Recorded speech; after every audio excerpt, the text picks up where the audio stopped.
Sometimes serendipity can save the world. At least that seemed to be the case when local businesses earlier this winter proposed to establish a local social equity impact fund right when longtime residents of a local mobile home park were trying to save their homes from purchase by an out-of-town park management corporation. You're watching the Local News Network, brought to you by TBK Bank and the Norm Phillips team. I'm Wendy Graham-Settle. You might say a local housing crisis was the catalyst that fast-tracked the formation of a new social equity impact fund. The Local First Foundation earlier this month formally launched its new Local First Impact Fund to address affordable housing and social equity issues in the county. And they launched it in less than a year before the idea was ever conceived. Durango business owners John Shaw and Johnny Radding last winter separately approached the Local First Foundation with similar ideas about starting a funding mechanism that would allow local businesses to address social equity issues in the community. At the same time, residents of the West Side Mobile Home Park on U.S. Highway 160 learned that the park's owner planned to sell the property to an out-of-town management company. If residents weren't able to purchase the property for themselves, they faced rent increases of 50% or possible displacement out of their homes. Kismet brought the two groups together. The Impact Fund is this great story of 2 or 3 different business owners really coming separately to myself and the Local First Foundation to say, we want to give back to our community. We've lived here most of our lives. Durango's been good to us. We want to help in some way. We feel like we've been helped by the community and that it was an opportunity to give back. And there's lots of different things, unbelievably generous businesses here in Durango, but there wasn't a way to pool an effort and go towards a more concentrated effort. And so both individually, Johnny and I had this similar idea and approached Monique, had never talked to each other about it, and each approached Monique with a similar idea, and Monique got us together, and that was kind of how the ball started rolling.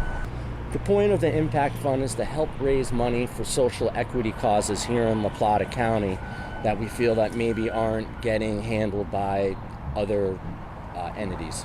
The West Side Mobile Home Park is one of the area's oldest parks, and many of the homes are 40 to 60 years old, too old to move.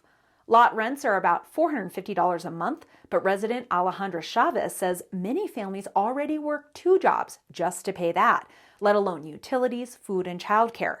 Chavez said a 50% rent increase would have driven most longtime West Side families from their homes. As residents desperately tried to raise the money to purchase the park themselves, Shaw, Radding, and DeGiorgio began rallying other businesses around the idea of pledging 1% of their gross earnings towards a fund to help.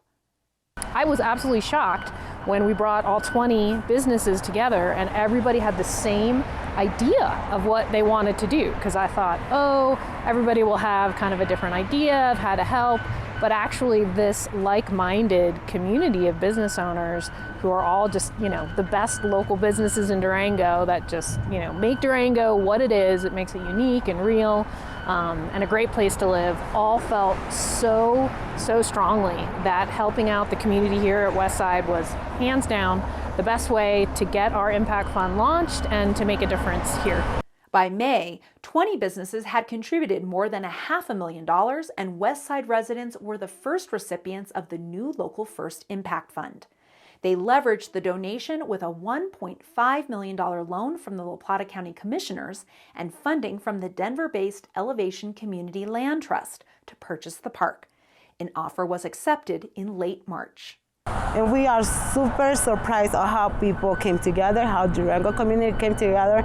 And we were very, very surprised and excited when we heard about Local First, which I didn't know, and I screamed when I heard about, their donation, and I told my neighbors and they started to cry. They couldn't believe it, like this is happening, but it was such a big release. The Local First Foundation has set a goal of raising more than $4 million for the Local Impact Fund from local businesses that are willing to pledge 1% of their gross profits for a year. Pledges can be renewed annually. According to the Foundation's website, the fund already has reached half its goal.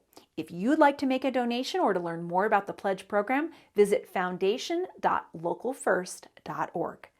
Thank you for watching this edition of the Local News Network. I'm Wendy Graham Settle.